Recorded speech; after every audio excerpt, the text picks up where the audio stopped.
আমাদের দেশের মানুষ সবসময় নির্বাচনকে উৎসব হিসেবে দেখে এবং এবারও দেখা যাচ্ছে যে কিছু রাজনৈতিক দলের বিরোধিতা সত্ত্বেও ইতিমধ্যে সারা দেশে সাধারণ মানুষের মধ্যে নির্বাচনের একটা উৎসবের আমেজ তৈরি হয়েছে।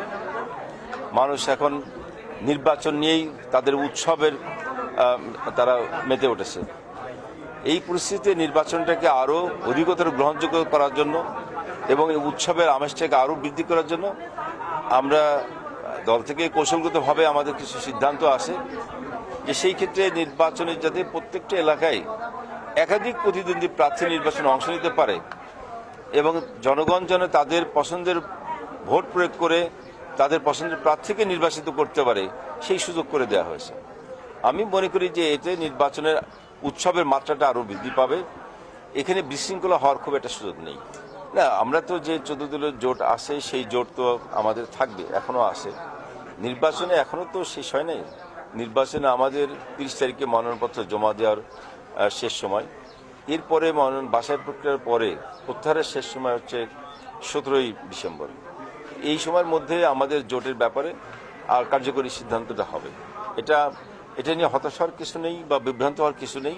বাংলাদেশ আওয়ামী লীগ 14 দলের জোটের সঙ্গে জোটে আসে, সেই 14 দলের জোট ভিত্তিকে আমরা নির্বাচনে অংশ নেব। আমাদের জোটের শরিক দল যারা আসে তাদেরকে যথাযথভাবে মূল্যায়ন করা হবে।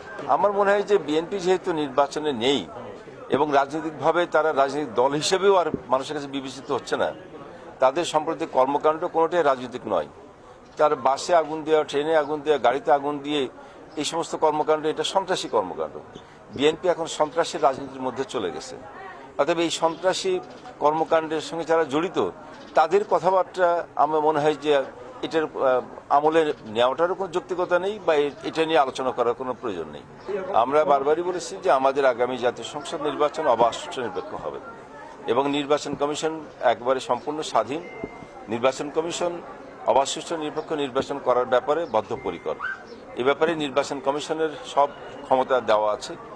তারা নির্বাচন অবাধ করার জন্য তাদের ক্ষমতা সর্বোচ্চ প্রয়োগ করবেন।